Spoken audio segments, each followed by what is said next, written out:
계십니다.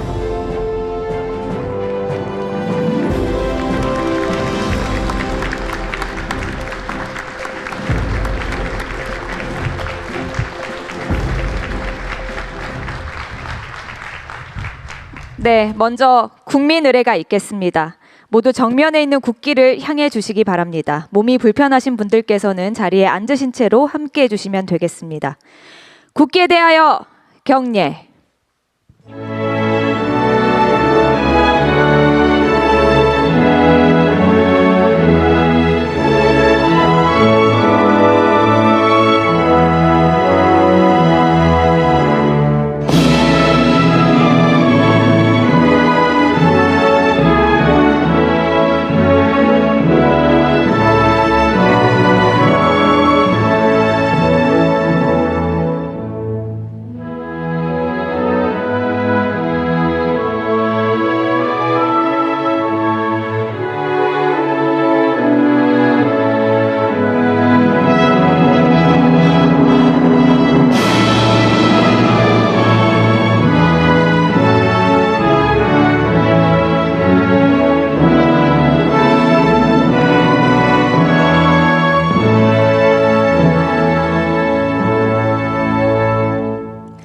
바로 모두 자리에 앉아 주시기 바랍니다.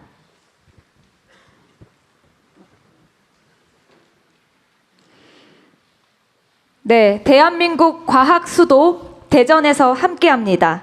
먼저 대통령님의 모두 말씀이 있겠습니다. 네, 대전 시민 여러분, 이렇게 만나뵙게 돼서 반갑습니다.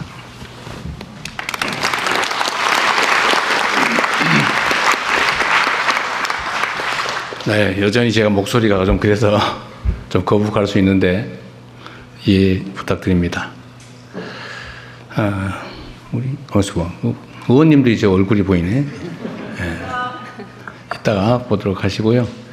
의원님도 아시죠? 이긴 발언권이 없다는 거. 네.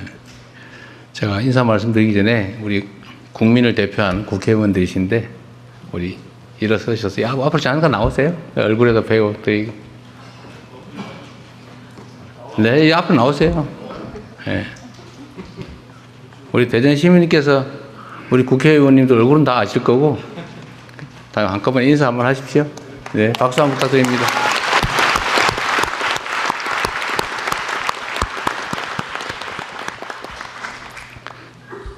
제가 자주 말씀드리는데, 이런 자리는 우리 국민과 대통령이 직접 소통하는 자리여서 국회의원, 단체장 이런 분들은 제가 오시려면 오시고 안 오셔도 되고 제 힘 발언 기회는 없습니다. 이렇게 미리 말씀드리는데도 왜 발언 안 시켜주냐고 이렇게 생떼 쓰는 분들이 가끔 있어서 제가 오늘 미리 말씀드리는 겁니다.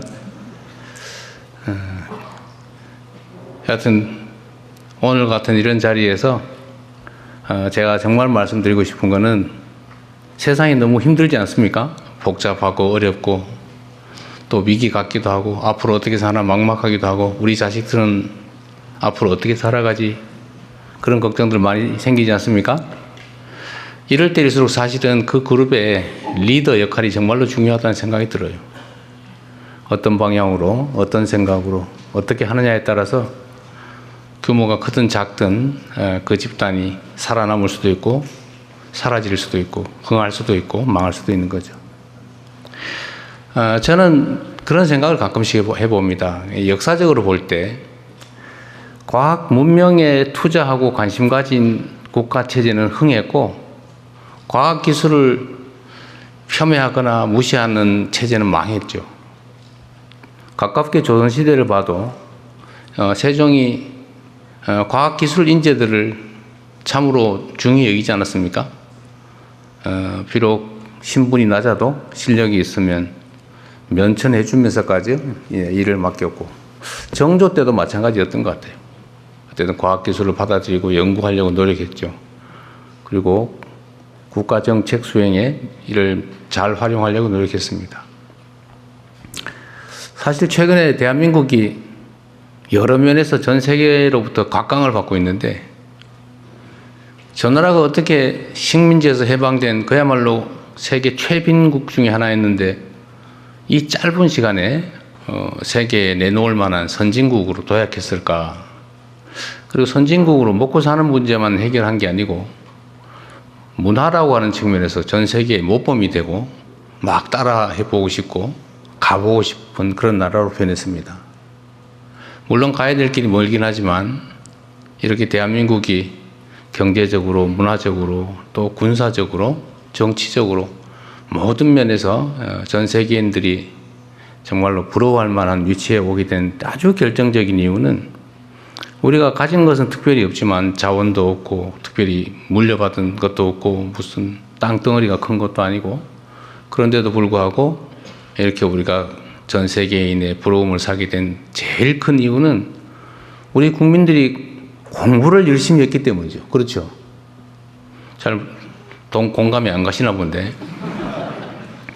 논 팔아서 상아탑을 쌓지 않았습니까? 자식들 어떻게든지 잘 살게 해보겠다고 최선의 노력을 다한 게 학교 보내는 거였어요. 배고라서 먹고 살기가 어려워도 생계수단인 논을 파는 한이 있더라도 자식들에게 공부를 시켜서 더 나은 세상 만들어 보겠다고 했던 우리 선배 세대들의 노력이 결국 오늘의 대한민국을 이렇게 만들 거 아니겠습니까? 사실 여기 계신 젊은 분들도 비슷하죠. 제가 공감을 안 하는 분위기긴 한데 근데 역시 지금도 마찬가지입니다. 부모들이 자식 세대에게 가장 크게 투여하는 것은 자식들을 공부시키는 거죠. 아마도 전 세계에서 이렇게 자식들 공부에 매달리는 민족이, 국민이 있을까 싶을 정도입니다. 그래서 우리가 성장, 발전한 정말 획기적인 동인, 근본적인 힘은 이런 수업에, 학습에 있었다. 근데 이건 국가 단위로도 보면 마찬가지입니다. 국가도 공부를 해야죠. 국가 공동체도. 그게 숫자로 나타난 게 연구개발, R&D 예산입니다. 사실 R&D 예산을 이렇게 아주 단편적으로 보면 저거 뭐 그냥 놔둬도 되는데 굳이 뭐 저 결과물도 안 나오는 연구를 저렇게 해야 되나? 라는 생각이 드는 것들도 많죠. 소위 기초 연구. 그래서 어떤 사람들은 그런 거 하지 말고 당장 그 돈으로 삽질하자 라고 생각할 수도 있는 거죠. 그건 판단하기 나름이다. 우리가 한때 여기 입틀막 당하고 끌려나간 데가 이 근처 어딘가요? 어딘지 잘 모르겠는데 내가 오늘 그분 있으면 혹시 오셨으면 한번 보고 볼까 했는데 얼마나 억울했겠어요? 내가 누구 특정인을 비난하자는 게 아닙니다. 국가도 공부해야 되고 개인도 공부해야 되고 기업도 연구개발에 투자를 해야 미래가 있는 거죠. 그래서 우리는 대대적으로 원상복구뿐만이 아니라 앞으로는 과학기술 분야의 연구개발에 더 많은 국가 역량을 투여한다라는 방침을 가지고 아마 거의 대부분 상상하지 못할 정도 규모로 R&D 예산액을 늘렸습니다. 그리고 오늘 여러분의 제안도 듣겠지만 우리가 수차례 논의를 통해서 몇 가지 정한 원칙이 있는데 우리 연구자 여러분들한테 실패할 자유와 권리를 주기로 했어요. 이럴 때 박수도 한번 하는 거예요.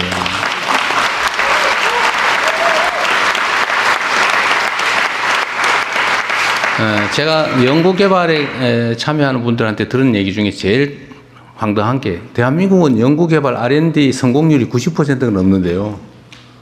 다 성공한대요. 얼마나 훌륭합니까? 근데 가장 황당한 일이죠.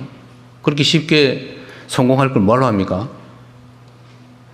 연구개발이란 특히 공공부문의 연구개발 투자는 정말로 어려운 과제들을 새로운 길을 내는 것이어야 되죠. 실패하면 어떻습니까? 그 실패가 또 쌓여서 성공의 자산이 되는 거죠. 그래서 실패를 용인하는 그런 제대로 된 연구개발을 할 수 있는 환경을 만들자. 그래야 나라가 흥할 수 있겠다 그런 생각이 들었어요.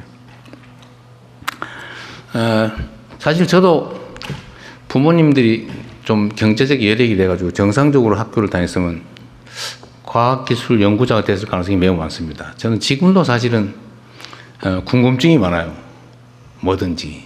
제가 현장에서 자꾸 쓸데없는 질문을 해서 사람들이 당황하는 경우가 많은데 아마 제가 여력이 있었으면 제가 원래 해보고 싶었던 것은 아주 그 미세한 아주 이런 부분 있잖아요. 뭐 그때 당시는 미생물학,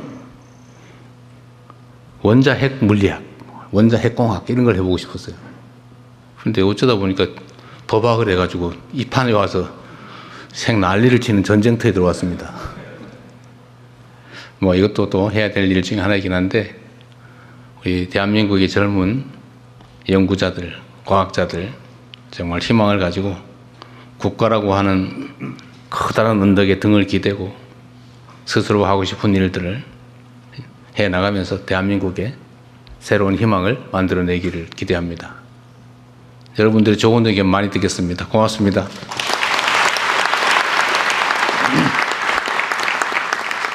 네, 대통령님 말씀 감사합니다. 여러분 앞에 보시면 아시겠지만 오늘 이 자리는 과학자가 자유롭게 도전하는 나라, 인재가 모이는 대한민국, 다시 과학기술인을 꿈꾸는 대한민국 국민보고회입니다. 그러면 다시 과학기술인을 꿈꾸는 대한민국 어떻게 추진해 나갈 것인지 그 전략에 대해서 과학기술부총리께서 발표해 주시겠습니다.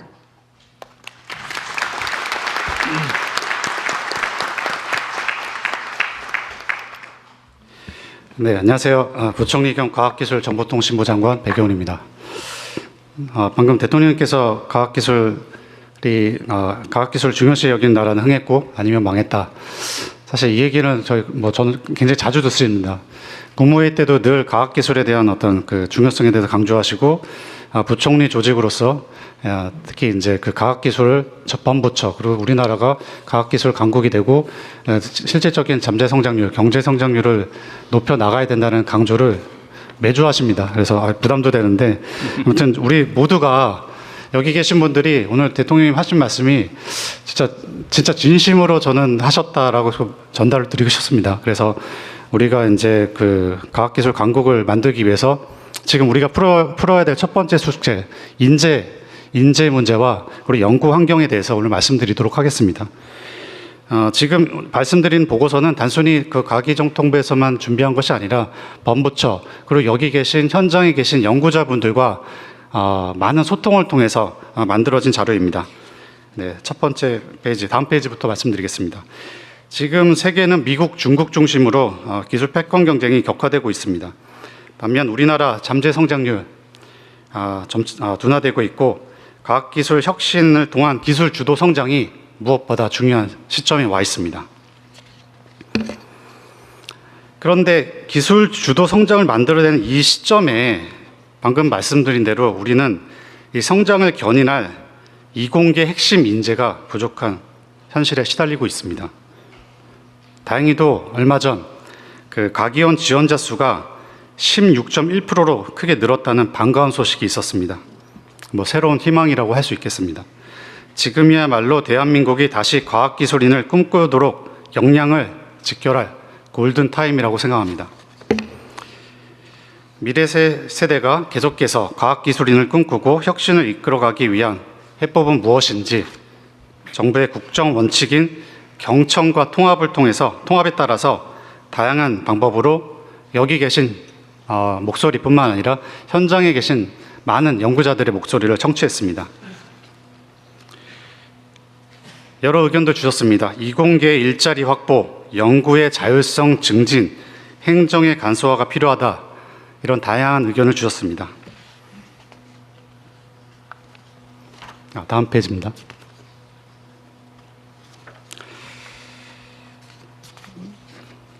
이에 따라 정부는 이러한 의견들을 모아서 우수한 인재가 모여들어 혁신을 선도하고 혁신적인 성과가 다시 우수한 인재를 유인하는 선순환 체계를 만들어 가고자 합니다. 이에 따라서 5가지 추진 과제에 대해서 오늘 말씀드리겠습니다. 먼저 핵심 인재를 체계적으로 확보하고자 하는 전략입니다. 우수한 인재들에게 영예와 자긍심을 고취하기 위해 미래 과학자의 롤모델로서 국가과학자를 제도를 신설하도록 하겠습니다. 초등 단계부터 수학, 과학 교육을 강화하고 우수 이공계 학생들 그리고 신진 연구자들이 국가과학자로 성장하도록 지원할 것이며 향후 5년 동안 매년 20명씩 100명의 국가 과학자를 선발해서 국가 리더로 활약할 수 있도록 돕겠습니다. AI를 이해하고 활용할 수 있는 과학기술과 AI의 양손잡이 인재도 육성하겠습니다. 지역의 AI 과학영재학교와 과기원 간 연계를 통해서 학위 패스트트랙을 확대하고 과기원이 지역의 AX 인재 양성과 산업 혁신을 이끌어 가도록 하겠습니다. 해외 우수 인재도 적극적으로 유치하도록 하겠습니다. AI 등 첨단 과학기술 분야에서 탑티어 인재 유치를 위한 비자 제도를 확대하고 맞춤형 지원을 제공하도록 하겠습니다. 외국인 유학생들이 국내에 취업하고 정착할 수 있도록 유학생 비자 기존의 2년에서 3년으로 연장하고 영주 기아 패스트트랙도 기존에 6년 걸리던 일을 3년으로 단축하겠습니다. 두 번째, 이공계 인재들이 안정적으로 성장할 수 있는 매력적인 생태계를 만들도록 하겠습니다. 이공계 학생들이 연구와 학업을 안정적으로 이어갈 수 있도록 하고 전문 연구원의 경우 AI 등 첨단 과학기술 분야 대학원생들이 전문 연구 요원으로 우선 배정될 수 있도록 하겠으며 대학원 장학금 수혜율을 30년까지 기존의 1.3%에서 10%까지 늘리도록 하겠습니다. 또한 청년 연구자와 신진 연구자들이 활동할 수 있는 공간, 즉 양질의 일자리 창출을 위해 첨단 분야 교원과 출연연 연구직 등의 일자리를 늘리고 민간의 딥테크 창업 지원을 강화할 뿐만 아니라 외국인의 창업 기회도 확대하여 민간 일자리 창출을 촉진하도록 하겠습니다. 그리고 기초 연구를 1.5만 개 수준으로 확대하고 연구비를 안정적으로 지원하며 역량 있는 연구자들을 정년과 관계없이 지속적으로 연구할 수 있는 기회를 제공할 수 있도록 하겠습니다. 아울러 연구자들의 겸직과 연구년을 활성화하기 위해 이공계 지원, 특별법 등 관련 법령을 개정하고 기업 연구자들을 위한 기금 조성도 내년도에 1,000억 원 수준에서 10년간 1조 원 수준으로 조성하도록 하겠습니다. 세 번째, 연구자는 다른 걱정 없이 연구에만 전념할 수 있도록 하겠습니다. 그동안 연구자들이 많은 불만 중에 하나가 과도한 행정 부담이었습니다. 다들 영수증 붙이고 제출하고 이런 데 고생들 많이 하셨는데 수시로 쓰는 연구비 사용에 있어서 불편함이 없도록 직접비는 10% 이내에서 자율적으로 사용하실 수 있고 간접비는 직접비, 인건비 중복 사용이나 간접비 총액 10% 초과 성과급 지급 등 좀 안 되는 몇 가지 항목을 제외하고 다 허용을 해드리겠습니다. 네거티브 규제 방식으로 전환해서 좀 더 행정의 편리성을 도모하도록 하겠습니다. 대신에 부정 사용 시 최대 10배까지 제재 부과금을 부과하도록 하겠습니다. 아울러 그동안에 이제 과제 제출할 때마다 거의 460여 종에 달하는 행정 서식들 이런 서류들을 제출하셨는데요. 연구자가 하나의 창구에서 행정을 처리할 수 있도록 간소화하겠습니다. 또한 연구자는 하면 연구하시는 분들은 박수도 쳐주고 그래야 되는데 별로 연구 안 하시는 분 같아요, 전부 다. 네, 감사합니다. 네. 여기 키스 부원장님은 영수증 안 붙여보셨죠? 네. 감동해서 고맙습니다. 네, 더 말씀드리겠습니다. 연구자는 오직 연구에 몰입할 수 있도록 연구시별로 부담하던 행정과 장비 관리 업무는 블록 펀딩 지원을 통해서 연구기관이 스텝 사이언티스트를 채용해서 연구자가 가감히 도전할 수 있는 환경 만들겠습니다. 최고의 성과를 창출하는 혁신적인 관리 방식을 도입하기 위해 기술 환경 변화에 유연하게 대응할 수 있도록 하고 무빙 타겟 방식을 적용하겠습니다. 분야별로 최고의 민간 전문가들에게 정권을 부여하고 민간 매칭 펀드 비율 완화로 민간 기업의 적극적인 동참으로 시너지를 높이겠습니다. 또한 연구자들이 앞서 대통령께서 말씀하신 대로 과감한 도전을 장려하기 위해 쉬운 연구를 조장하는 평가 등급제는 폐지하겠습니다. 목표 달성 여부가 아닌 혁신성을 평가하고 의미 있는 실패의 가치도 인정하겠습니다. 오늘 대통령님 말씀 들으셨죠? 네.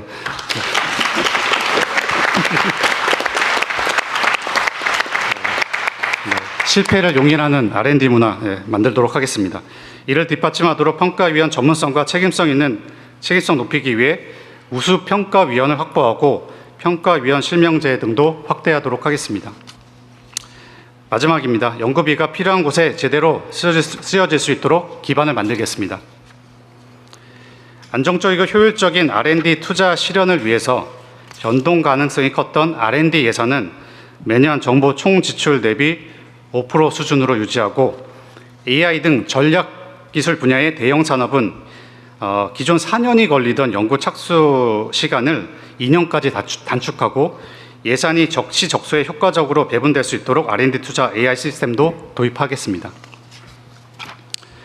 혁신이 또 다른 혁신으로 이어질 수 있도록 더 많은 연구 데이터들이 축적되고 공유되어 더 혁신적인 다음 연구로 이어지는 체계를 구축하고 지방정부가 스스로 기획하고 집행하는 지역 자율 R&D 체계의 도입으로 지역 균형 발전을 선도하도록 하겠습니다.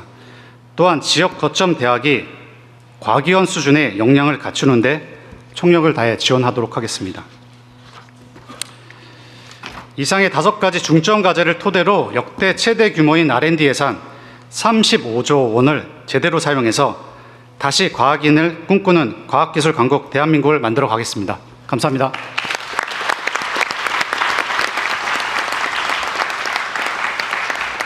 네, 말씀 감사합니다. 그러면 이제 참석해 주신 여러분의 의견 들어볼 텐데요. 먼저 안내 말씀드리면 시간 제약상 모든 분들의 의견을 듣기 어려워서 들어오실 때 보셨겠지만 저희가 국민 사서함 만들었습니다. 들어오실 때 넣어주신 분들도 계실 텐데 저희가 각 좌석마다 서면 의견서 양식을 다 놓아드렸거든요. 준비된 펜으로 의견 적어주셔도 되고 또 QR코드가 있습니다. 사진으로 찍으셔서 온라인으로 의견 주셔도 되겠습니다. 여러분의 소중한 의견은 모두 하나하나 검토해서 답변 드릴 수 있도록 하겠습니다. 오늘 그리고 이 자리에는 연구계, 산업계, 학생, 연구원, 학부모, 교사, 교수, 유관기관 등에서 아주 다양한 분들이 오신 것으로 알고 있습니다. 다양한 의견이 자유롭게 오갈 수 있는 자리가 되기를 기대해 보겠습니다. 부총리님 발표 들었는데 인재 확보 그리고 연구 환경, R&D 생태계 혁신 이 정도로 좀 나눌 수 있을 것 같은데요. 먼저 과학기술 인재 확보에 대한 이야기를 나누면 좋겠습니다. 발언하고 싶으신 분들은 앉으신 자리에서 손을 들어주시고 제가 지목을 하면 일어나셔서 소속과 성함 말씀해 주시고 의견 개진해 주시면 되겠습니다. 의견 있으신 분 계실까요? 네, 뒤에 가장 먼저 손 드셨는데요. 네, 안경 쓰신 선생님께 마이크 먼저 전달해 드리도록 하겠습니다. 네, 안녕하십니까. 저는 대전에 위치한 이렇게 라미랩 주식회사라는 IT 회사의 영업 컨설턴트를 맡고 있는 주승훈이라고 합니다. 저는 대전에서 태어나서 대전에서 계속 살았고, 그리고 저는 지금 이렇게 충남대학교의 국가정책대학원이라는 곳이 있어서 거기서 스마트 도시환경 정책학이라는 석사과정을 야간에 같이 병행을 하고 있습니다. 지금 현재 국가에서 어떤 이공계 대학원생들을 제공하는 거는 이공계 풀타임들을 대상으로 인재를 양성하고 있습니다. 다만 기업에 재직을 하면서 야간에 좀 더 본인의 자기개발뿐만 아니라 국가의 과학기술 양성을 위해서 실제적으로 공부할 때 국가적으로 그러니까 국가정책대학원 이공계가 아니라 좀 정책학, 행정학의 분야에 얹혀서 국가적으로 지원받지 못하는 제도가 발생하고, 그를 기반으로 실제적으로 결국 어떤 정책에 대해서 이공계 풀타임이 아니라 유로 정책에 대해서 좀 참여할 수 있는 기회가 좀 현저히 좀 적은 상황이 있습니다. 그래서 이런 부분에 대해서 실제적으로 좀 더 지원받을 수 있는 구조들을 만들 수 있는지 좀 질의 드립니다. 뿐만 아니라 결국 대학생뿐만 아니라 대학원생들이 실제적으로 R&D나 나중에 기업으로서 조달에 참여를 했을 때 그런 조달 프로그램에 대해서 시스템에 대해서 이해할 수 있는 기회들을 대학생이나 대학원생, 석사, 박사 과정에서 조금 이해할 수 있는 기회들을 마련해야 되는데, 그런 기회들이 기업에 취업을 하거나 일을 해야만 좀 경험할 수 있는 기회들이 있기 때문에 결국 학부생 그리고 석사 과정 안에서 좀 더 배울 수 있는 기회들을 마련을 해주실 수 있는지, 그런 시스템들을 어떻게 제공할 수 있을지에 대해서 같이 고민하는 자리가 있으면 좋겠습니다. 고맙습니다. 네, 좋은 의견이시고요. 저도 이거 관련해서 하나 물어보고 싶은 게 있는데, 전에 제가 저 회의 때 한번 지적했던 건데, 이게 뭐 관련이 있을지 모르겠지만, 지금 연구 개발 사업 위탁이죠. 어떤 아이템을 정해서 위탁하잖아요. 이걸 대개는 무슨 대형 연구소, 기관, 학교 뭐 이런 데다가 맡기다 보니까 개인들이 관심 있어서 연구할 기회는 별로 없는 것 같아서, 개인 연구자한테 어떤 아이템이 있어서 본인이 해보겠다는 거, 이런 거를 기회를 주는 거는 준비가 돼 있나 모르겠어요. 네, 지금 저희가 이제 기초 연구 그리고 기본 연구 이렇게 나누는데요. 그러니까 기본 연구, 그러니까 1억 미만의 작은 과제들, 그리고 신진 연구자들이 연구할 수 있는 그 자금 지원들을 이번에 2,000개까지는 지원. 그 말이 됐군요. 네, 알겠습니다. 네, 이게 뭐 오늘 여기서 무슨 결정하려고 하는 건 아니니까 이제 의견을 주시고 의견을 좀 주고받는 걸로, 혹시 정부의 이 관련 정책에 이게 추가되면 좋겠다든지, 또는 이건 좀 문제가 있다든지, 뭐 그런 의견들을 좀 자유롭게 주시고, 또 가능하면 모두의 관심사인 사안들에 좀 집중해 주시고, 감사합니다 뭐 이런 의례적인 얘기는 생략해도 되겠습니다. 나중에 보면 시간이 없어가지고 이제 그 얘기 꼭 하고 해야 되는데 라고 하다가 억울하다고 가슴 치면서 가시는 분들이 꽤 있어서, 근데 그런 걸 줄이기 위해서는 최대한 압축해서 좀 하면 좋겠습니다. 네, 제 가까이에 그 우리나라 과학기술의 미래를 책임질 청년 연구원분들이 앉아 계신 것으로 알고 있는데, 혹시 의견 없으실까요?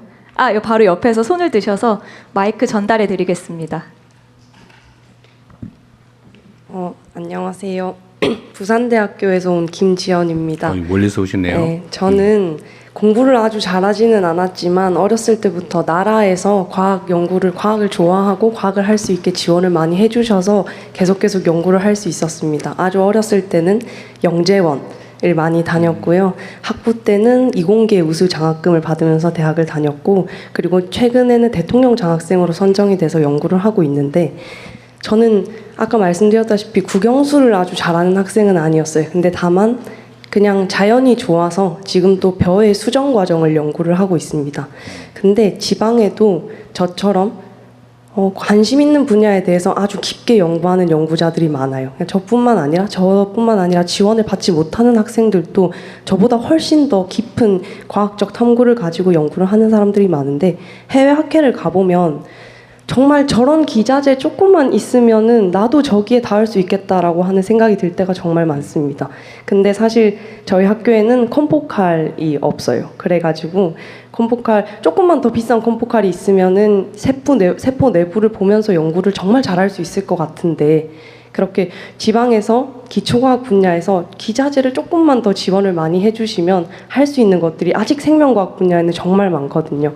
그런 부분을 좀 할 수 있게 대통령님께서 많은 지원해 주시면 감사하겠습니다. 이거 매우 일리 있는 지적인데요.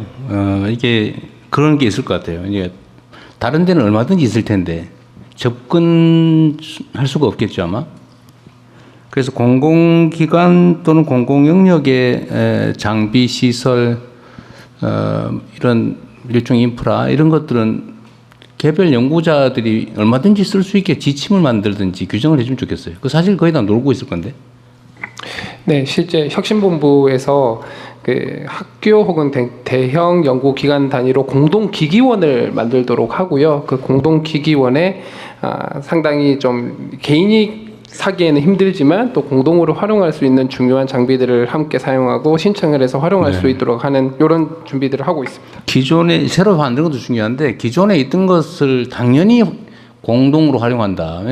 공공자산이니까요. 뭐 기업들 이런 데는 어떻게 할 수 없겠지만, 연구기관이나 위탁해서 하는 뭐 이런 사업들에서는 당연히 있는 장비 시설을 이용할 수 있어야 될 것 같아요.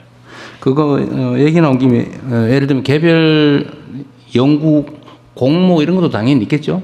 예. 어쨌든 저런 개별 연구하시는 분들한테 아이템 제공받아가지고 좀 아이디어가 기발한 게 있을 텐데. 예, 제가 알고 있기로는 그 국가 이 공동시설로 나노웹, 뭐 모아웹 사업이라는 게 있습니다. 그래서 물론 그거는 이제 개인 연구자가 접근해서 신청을 하셔야 되는 거고 연구 책임자가 이제 선정이라는 과정을 거쳐야 되기 때문에 모두가 혜택이 되진 않고 있는데 그래도 지금 말씀하신 그런 부분들은 접근할 수 있는 게 전혀 없지는 않아서 좀 홍보가 더 돼야 될 것 같습니다. 그래서 우리 하정우 수석이 또 해야 될 일인데 이런데 인공지능 검색 시스템이 필요하다고요. 그냥 물어보면 탁 찾아줘야지. 그거 자기가 찾으러 다녀야 됩니까? 내가 이거 뭐 커터가 필요한데 이거 어디서 구할 수 있냐? 공짜로 쉽게 쓸 수 있는데 알려주라. 그럼 바로 착 알려줘야 되는 거 아니에요, 그죠? 예. 준비하겠습니다.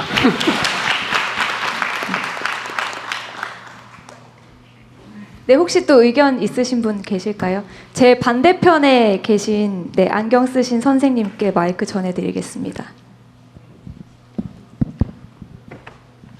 네, 안녕하세요. 저는 한양대 백소연이라고 합니다. 어제 저녁까지 저희가 베이징대에 있는 인공지능 천재반 튜링반을 방문하고 오늘 여기 참석하고 싶어서 새벽 비행기로 왔습니다. 그래서 오늘 발표해 주신 정책을 보니 저희도 뭐 못지않게 잘 될 수 있겠다는 희망도 좀 생겼는데요. 특히 이제 국가과학자 제도가 좀 굉장히 인상 깊었습니다. 그런데 그 구성의 내용을 제가 정확히 파악할 수는 없지만 한 가지 좀 드리고 싶은 말씀은 그 국가과학자 안에 청년 과학자의 비중을 좀 늘려주셨으면 어떨까라는 생각이 있습니다. 그래서 국가과학자 안에 청년 과학자를 많이 선정을 해주시면 사실 저희 지금 여기에 있는 세계에서 가장 똑똑하고 잠재력 풍부한 우리 인재들이 30년 뒤에 어떤 기대감보다는 당장 5년 뒤에 나도 저렇게 될 수 있다라고 생각을 해서 더 빨리 저희 과학계에 들어올 수 있을 것 같다라는 생각을 했습니다. 네, 이상입니다. 네, 이게 성공한 사람보다는 성공할 수 있는 사람을 격려하는 것도 중요하다 그런 얘기죠. 근데 뭐 혹시 뭐 이쪽 준비하는 주최 측하고 짜고 하신 거 아니죠? 이 하정우 수석이 전에 국가과학자 제도를 만들었는데 이게 주로는 성공한 원로들 이런 사람을 예우하고 또 계속 연구 활동하게 하기 위해서 하자고 기한을 했는데 이게 지금 젊은 박사급 연구자들도 가능성이 있으면 지원을 좀 해주자. 명예도 주고 지원도 해주고 그러자는 얘기를 대통령이 약속을 해라. 지금 저한테 지금 미리 줬어요. 짜고 했나 했더니 그건 아니군요. 일리 있는 지적인 것 같아요. 요거는 말씀하신 것처럼 젊은 과학자들도 예산 지원 받아가면서 평생 국가과학자라는 어쨌든 명예도 받고 책임감 있게 국가를 위해서 공동체를 위해서 연구에 평생 전념할 수 있게 해주는 거 중요할 것 같습니다.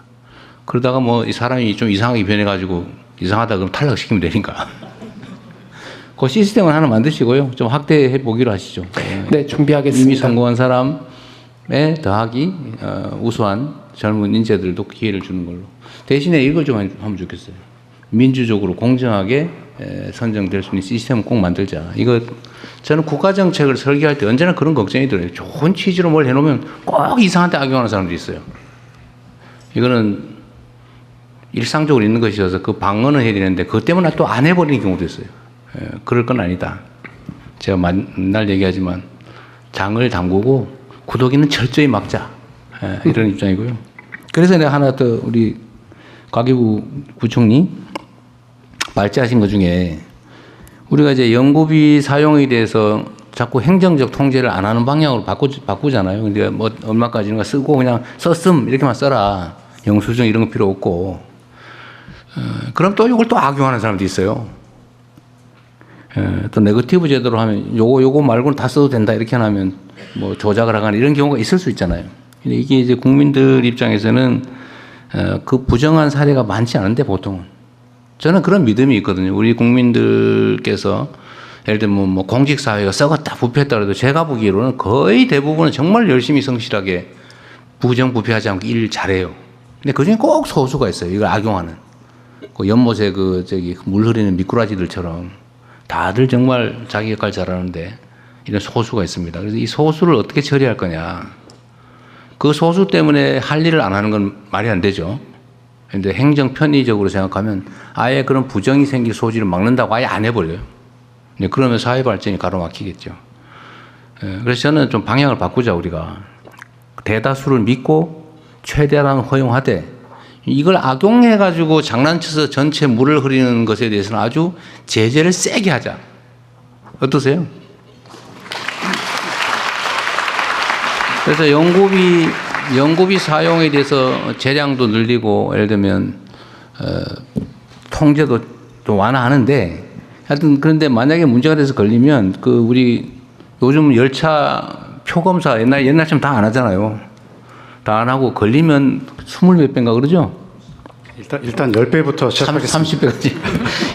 근데 연구비 부정 사용은 우리가 많이 풀어줄 건데 믿고. 근데 이걸 어겨가지고 물을 흐리는 경우는 10배 약한 것 같아요. 30배. 30배. 네. 프로젝트 전체를 상한으로 최하 30배. 이렇게 한번 검토 한번 해보시면 괜찮겠죠? 너무 가혹하다고 욕하지 않을 거죠? 네. 네, 계속해서 의견 듣겠습니다. 네, 근데 우리 기관장은 금지. 네, 한번 뒤로 가겠습니다. 저기 뒤쪽에 여성분께서 손 높이 드셨거든요. 네, 마이크 전해드리겠습니다. 안녕하세요. 저는 이너시아 김효희 대표라고 합니다. 저는 조금 속물적이지만 현실적인 이야기를 해보려고 하는데요. 저는 과학고등학교를 조기 졸업하고서 카이스트 학석과학을 나오고서 그 다음에 창업을 했습니다. 근데 솔직히 말하면 제가 어릴 때는 뭐가 되고 싶었냐면 의사가 되고 싶었습니다. 그리고 지금 시점에서 뒤를 돌아보면 그때 공부 잘했던 친구들은 의사 혹은 변호사를 하고 있습니다. 되게 이 점이 슬픈 일이라고 생각을 하는데요.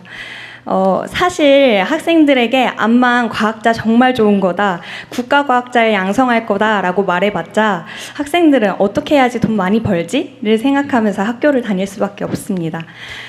그래서 요즘은 감사하게도 그 SK 하이닉스가 연봉을 많이 주면서 친구들이 반도체 분야로 엄청나게 몰리고 공부를 열심히 합니다. 그러니까 저는 결국 이 인재 양성을 잘하려면은 과학자들이 돈을 잘 버는 세상이 되어야 되고 단순히 연봉을 높여야 한다가 아니라 그 과학자들이 나중에 되게 잘 되는 세상을 만들려면 산업계가 부흥해야 한다고 생각을 합니다. 그럼 어떻게 산업계가 부흥하냐? 과학자들이 자기들이 연구한 걸 가지고 창업하려 할 때 혹은 연구 과제를 할 때 결국 그 말씀하신 실패할 용기를 주시는 게 굉장히 중요한데요. 그래서 저는 본인들이 연구했던 그 주제를 가지고 혹은 본인들이 공대생으로서 창업을 할 때에 그런 면에서 인센티브나 아니면 실패할 용기를 조금 더 부여해 주시는 것이 실질적인 도움이 될 것 같습니다. 그렇게 해서 성공한 기업들이 공대 출신 기업들이 많아지면 저 선배처럼 될 수 있네 라는 생각을 가지고 어린 학생들도 현실적인 고민을 가지고 이공계에 남아있을 거라는 생각이 듭니다. 말씀 들어주셔서 감사합니다. 정말로 훌륭한 지적을 하신 것 같습니다. 요새 SK가 월급을 많이 주는 모양이군요.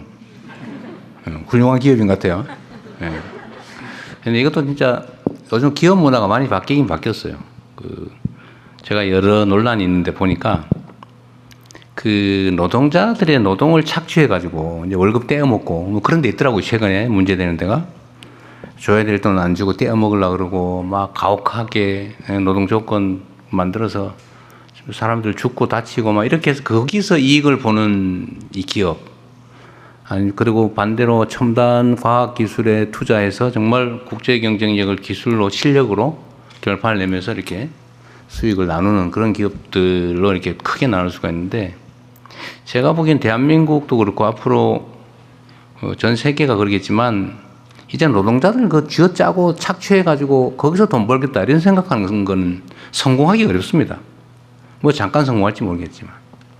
그래서 정말로 성과에 대해서 충분히 보상하고 정말 새로운 첨단 기술 개발해가지고 무슨 뭐 HBM 이런 거 하나 개발해가지고 대량으로 팔면 엄청나게 남는데 거기 기여한 과학자들, 연구자들 충분히 보상해주면 또 다른 아이템 생기고 이렇게 되지 않겠어요? 우리 사회 전체 분위기도 좀 그래 바뀌어야 될 것 같고요. 우리 가기부 장관님, 우리가 이제 그 기업 지원 사업 중에서도 이제 실패자 펀드 이런 걸 만들기로 했잖아요. 네. 저희가 창업이나 이런 거 할 때 지원을 하지 않습니까? 지원을 했는데 실패했다 그러면 우리나라는 기본적으로 이제 신용 불량돼 가지고 다시는 못 일어나게 돼 있거든요. 거의 대부분. 그래서 이렇게 하면 안 된다. 진짜 실패가 자산이다. 많이 실패한 사람이 훨씬 성공할 가능성이 높거든요. 경험이 쌓이기 때문에. 그래서 실패자들에 대해서도 우리가 뭐 금융제도나 이런 데서는 다시 재기가 어렵게 돼 있긴 하지만 그런 것도 많이 완화할 거고, 펀드 지원도 실패자들을 우대하는 그 펀드도 만들고 하는데, 요 과학 연구 분야에서도 아까 우리가 말은 했지만 실패한 사람에 대해서 차별하지 않겠다 수준까지 겨우 얘기한 것 같아요. 실패자들을 좀 우대해주는 인센티브를 주는 것도 한번 연구해 보시면 어때요? 네. 아니, 선의를 가지고 열심히 했는데 연구가 실패할 수 있잖아요. 그런데 사고 쳐가지고 그런 거 빼고 열심히 했는데 실패했다. 오히려 저는 그런데 기회를 더 줘야 되지 않을까? 그런 생각이 드는데, 똑같이 기회를 주겠다도 중요한데 그보다는 아예 특정 섹터를 하나 만들든지 해가지고 기회를 별도로 추가로 주는 걸로 네. 검토해 보십시오.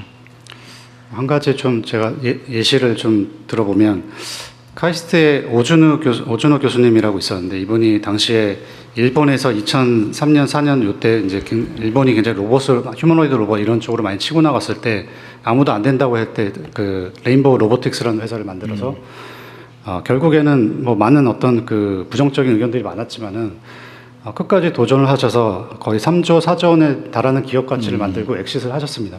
이런 사례들이 많이 만들어져야지 우리 학생들이 어떤 이공계에 도전을 하고 공부를 하고 도전하는 이런 문화가 만들어질 것 같습니다. 그런 측면에서 대통령이 말씀하신 실패자들을 위한 어떤 여러 가지 좀 어떤 위안 펀드 그리고 또 어떤 동기부여 이런 것들을 할 수 있게 저희가 좀 고민을. 어차피 우리 R&D 관련 예산을 우리가 35조 원을 넘게 옛날에 비하면 7, 8조 원 이상 더 늘린 거잖아요. 그 중에 일부를 그런 부분 좀 특화해서 연구를 그냥 포괄적으로 주면 되잖아요. 과제를 너무 정하지 말고 포괄적으로 그럼 자유롭게 내봐라. 이래서 그 중에서 뭐 실패한 사람들한테 인센티브를 준다든지 해서 좀 기회를 더 주는 걸로. 그럼 검토해볼 만한. 검토해보겠습니다. 네, 좋은 생각 같습니다. 네, 산업계에서 말씀 주셨는데 혹시 연구계에서 의견 주실 분 계실까요? 네, 저기 박범계 의원님 앞에 계신 분께 마이크 전해드리겠습니다. 박범계 의원으로 한 줄 알았는데. 네, 안녕하세요. 저는 한국원자력연구원에서 근무하고 있는 유용균이라고 합니다. 네, 제가 지금 하고 있는 일은 원자력 분야를 위한 인공지능 기술 연구하면서 또 UST에서 학생들 인공지능 인력들 양성하는 일을 하고 있습니다. 제가 그 영상 하면서 저는 오늘 좀 과학기술을 위한 인공지능의 중요성에 대해서 말씀드리고 싶습니다. 지금 그 R&D에 많은 투자가 이루어지고 있는데 그만큼 성과가 나지 않고 있다는 말을 많이 합니다. 그 이유를 좀 생각해 보면요, 우리가 지식이 쌓여갈수록 이 지식은 점점 복잡해지고 인간의 머리로는 그 위에 뭔가를 새로운 것들도 쌓기가 어려워지고 있습니다. 그런데 이것을 이렇게 압축적으로 우리 압축해서 그 위에 더 많은 것을 쌓을 수 있도록 해주는 도구가 저는 인공지능이라고 생각합니다. 인공지능이 최근에는 그냥 단순한 뭐 이런 문서를 뭐 만들어준다든지 뭐 서베이 한다든지 이런 도구를 넘어서서 스스로 연구 계획을 세우고 우리가 실험을 수행하고 연구 결과를 정리해서 논문을 정리하는 것까지 사실상 이제 그 전에 인간이 하던 대부분의 과정들을 이제 자동화할 수가 있습니다. 그러면 이제 앞으로 연구자들이 해야 되는 일은 모든 것을 자기 혼자서 하는 게 아니라 그 인공지능이 못하는 부분만 이제 참여해서 한다든지 아니면 인공지능을 어떻게 잘 오케스트레이션해서 잘 활용할 것인지 혹은 인공지능이 많은 연구 결과들을 만들어낼 텐데 그 중에서 이제 좋은 연구 결과를 뽑아내는 일을 하는 것이 앞으로는 중요한 일이 될 것이라고 생각을 합니다. 그래서 이를 위해서 우리가 인력 양성도 이제는 모든 것을 내 머리로 하는 게 아니라 인공지능을 적극적으로 활용하는 인공지능 네이티브, 인공지능 증강, 인재 양성하는 쪽으로 집중했으면 좋겠고요. 그리고 이 산업계에서도 그러니까 인공지능 우리나라가 잘하고 있는 뭐 제조업이라든지 이런 뭐 바이오라든지 원자력이라든지 이런 우리나라가 잘하고 있는 분야에 특화된 인공지능 모델을 만들고 저는 개인적으로 이제 제 연구소에서 컴퓨터를 딱 켜면은 인공지능 에이전트가 딱 떠서 오늘 이런 이제 조사를 했고 이런 연구가 좋을 것 같습니다. 이런 걸 제안해주는 시스템이 꼭 있으면 좋겠습니다. 그래서 앞으로 이제 조금 더 저는 바람은 이제 과기부에서 좀 더 공격적으로 우리가 인공지능 단순히 이제 인공지능을 도구가 아니라 과학기술계 전체의 패러다임을 바꾸는 식으로 우리가 좀 더 공격적으로 목표를 설정하면 좋겠고요. 그게 앞으로 우리나라의 미래를 결정하는 중요한 일이 될 것이라고 생각합니다. 네, 감사합니다. 네, 사실 이번 말씀은 우리가 지금 사실 걱정되는 측면도 하나 있긴 해요. 그래서 지금 한 2, 3년 사이에 인공지능 기술이 너무 발전하면서 사실 연구개발 분야의 리서치나 이런 부분들은 옛날로 치면 뭐 대학원생 뭐 이런 데 시키던 일이 전부 다 인공지능으로 사실 감당하면 엄청나게 많이 커버할 수 있을 것 같아요. 그러면은 정말 뛰어난 소수의 연구자들 상위 고급 연구자 기획하고 이런 말고 중간 연구자들 자리가 없어지는 거 아니냐 이런 걱정들도 많이 하죠. 사실은 실제 하죠. 근데 이 문제에 있어서는 저는 그래서 그런 걸 좀 생각해 봐야 되는데 그 문제 때문에 연구 분야 인공지능 전환을 미루거나 망설이면 안 될 것 같습니다. 좀 안타까운 일이 발생할 수도 있는데 일자리 실제 중간 연구자들 일자리가 사라질 가능성이 많다고 걱정하고 저도 그런 걱정이 되거든요. 충격으로 다가오지 않을까? 근데 그 대비하고 그걸 넘어서야 되겠죠 우리가. 네, 그에 대한 의견을 한번 어떻게 잡고 있는지 한번 말씀 간단하게 해주십시오.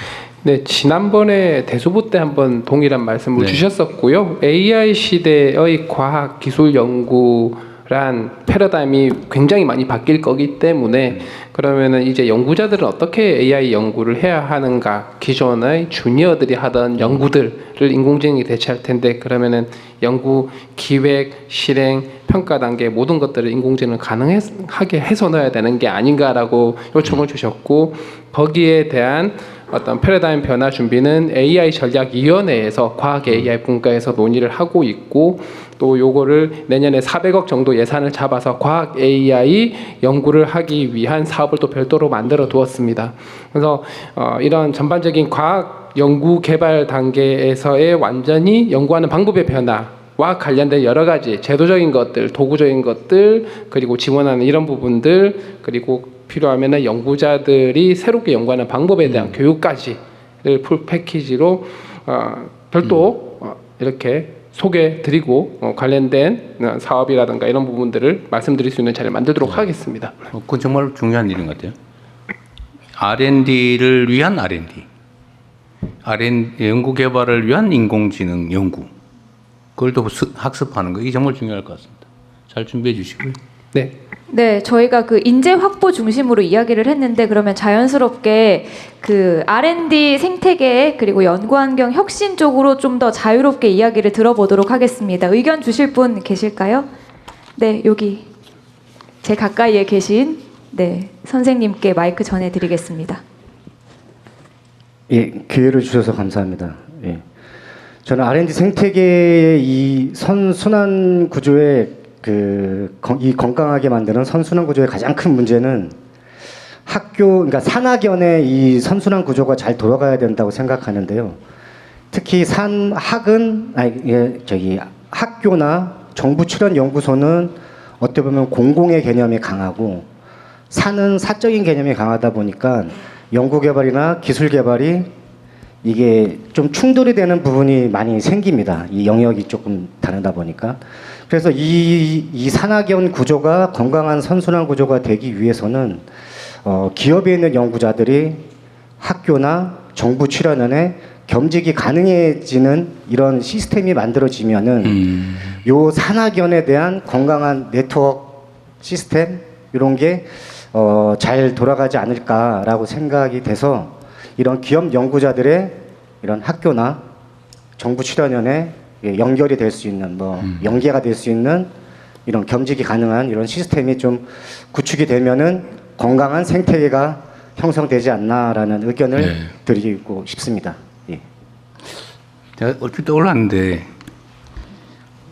연구기관 학교에 산 쪽이 예를 들면 참여하는 거, 예를 들면 회사의 기술 담당 전무가 어디 대덕 연구원 어디에 그 연구에 참여한다, 이거 괜찮을 것 같아요, 그죠? 근데 반대로 국가 연구기관의 주요 연구자가 아까 얘기한 SK 하이닉스의 개발팀 팀장을 겸하는 거, 요거는 또 약간 그럴 것 같아요, 그죠?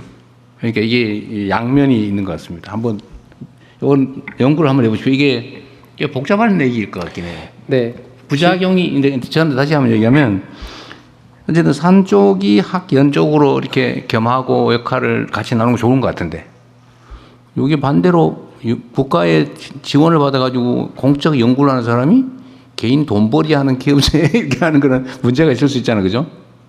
그러나 둘 다 없애면 또 안 되니까 이 부작용을 최소화하면서 그 필요성을 제고하는 효율성을 제고하는 방법이 있나 연구는 좀 해볼 필요는 있겠네요. 네, 이번 대책에 기업과 학교, 그러니까 기업의 주요 연구 임원이나 연구자가 학교의 교수를 겸직을 해서 양쪽에서 월급을 받는 거는 포함을 하고 있습니다. 아, 그쪽 들어오는 건 됐는데. 예. 문제는 이제 이 연구자가 회사 가는 경우는 약간 굉장히 전략 기술이고 국가적으로 집중을 해야 되고 반드시 힘을 합해서 달성을 해야 되는 몇몇 분야가 있을 겁니다. 이런 부분에 한정해서 좀 안전장치를 만들어서 전면하게 설계를 해서 만들어 보겠습니다. 일이 많겠네요. 손이 많이 가고 있어요. 부총리께서 열심히 해주실 것 같습니다. 네, 다른 분 의견 들어보겠습니다. 아, 그 전에 여기 네. 우리 대학원생? 이분 말씀 한번 들어보죠. 박사 과정에 계신 분이라고 알고 있습니다. 아까부터 뭐 할 얘기가 있어서 보이던데 아닌가요? 그냥 열심히 들었는데요. 발언 기회를 주신 김에 몇 가지 그런 말씀드리고 싶습니다. 저는 카이스트 대학원 총학생회장 이슬기이고요. 바로 본론을 말씀하라고 하셨으니까 저는 아까 저기 뒤에 이너시아 선배님께서 말씀하신 거랑 연결되는 것 같은데요. 저희는 매년 연구환경 실태조사라는 조사를 합니다. 학생회에서. 그러면은 학생들 한 1,800명, 4분의 1 이상의 학생들이 매번 참여를 해서 매년 약간 데이터로 우리가 뭔가를 바꾸면 어떻게 영향을 받는지 확인을 하고 있는데요. 가장 시급하게 변화되어야 한다는 거 맨날 1위가 경제적 환경이고 두 번째가 국가 차원의 이공계 투자입니다. 그래서 이번에 국가 차원의 이공계 투자를 한다고 하니까 아주 반가운데요. 거기 관련해서 카이스트 학생들이나 일반 이공계 학생들은 인건비의 거의 대다수가 연구개발비의 학생 인건비에서 나오지 않습니까? 카이스트의 경우에도 80%에서 90%인데 이렇기 때문에 이제 연구개발 과제가 뭔가가 이제 기준이 바뀌거나 사용 방법이 바뀌면은 학생들의 약간 생계에 바로 영향이 오는 구조로 돼 있습니다. 그래서 이번에 PBS도 카이스트도 폐지를 한다고 들은 것 같은데 그 전환기에서 학생들이 최대한 충격이 좀 적을 수 있도록 해주시면 좋겠고요. 그리고 학생들의 그런 기본적인 인건비를 보장해 주실 때 물가 상승률에 뭔가 함께 가는 연동 지표를 만든다든지 약간 좀 저희가 매번 여러 선생님들 다 쫓아다니면서 어떻게 해보지 않아도 좀 어느 정도 보장이 되는 방식을 좀 찾아볼 수 없을까. 어느 정도 이제 연구 개발비와 학생의 안전한 생활을 좀 분리해서 재원을 좀 마련을 할 수 없을까 그런 고민이 듭니다. 네. 네. 사실 오늘 과교부 장관께서 발표한 내용도 이렇게 수없이 많은 현장과의 토론 논의를 통해서 발췌한 내용들이에요.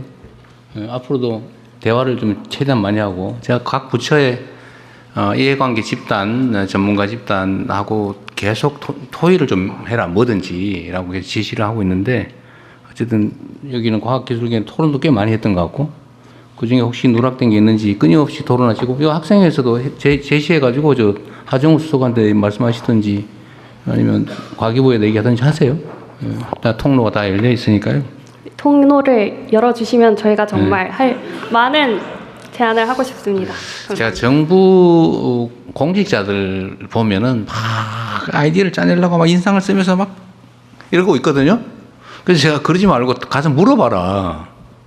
그냥 그 이해관계 있는 사람들한테 물어보면 그 사람들이 다 얘기해 줄 텐데 그걸 뭘 며칠서 그냥 모여가지고 머리를 쥐어 짜고 있습니까? 이게 사람이 한계가 있어가지고요. 자기가 처한 상황에서 생각할 수 있는 게 한계가 있거든요.